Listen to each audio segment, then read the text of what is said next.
જો આજરોજ આ દિવાળીના વેકેશનમાં અમે આવ્યા છીએ સેવણી ફાર્મમાં. જો આ 3 નંબરના ફાર્મમાં બેઠા છીએ નિરાંતે, અને સરસ મજાના પુલાવ ભાતનો કાર્યક્રમ હાલે છે. જો અહીંયા ગેસ પ્રગટાવી દીધો છે, અહીંયા ભાત ચડે છે. તો આ મુકેશભાઈ લસણ કાપે છે, આ રાજુભાઈ શાકભાજીનું વર્ગીકરણ કરે છે.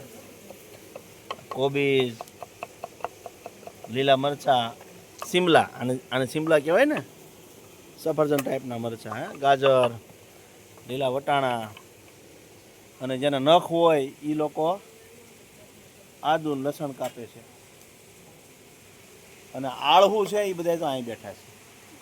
આ બધા આળહું ત્યાં સ્ટુડન્ટ બધા જો ને, બધાના હાથમાં મોબાઈલ છે. કોઈક હિંચકે છે, કોઈક મોબાઈલ લઈને બેઠું છે, અને ખાવા ટાઈમે પછી પડાપડી કરશે.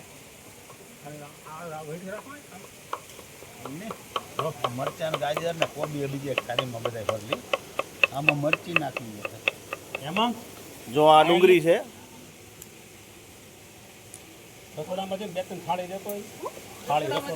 લીલા મરચાં, કોબી, પુલાવ. ટૂંકમાં વેજીટેબલ ભાત બનાવીએ છીએ, વેજીટેબલ ભાત. અને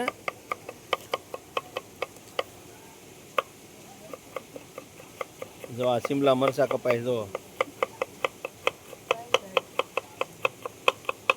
શાક કાપવું ને એ પણ એક કળા છે.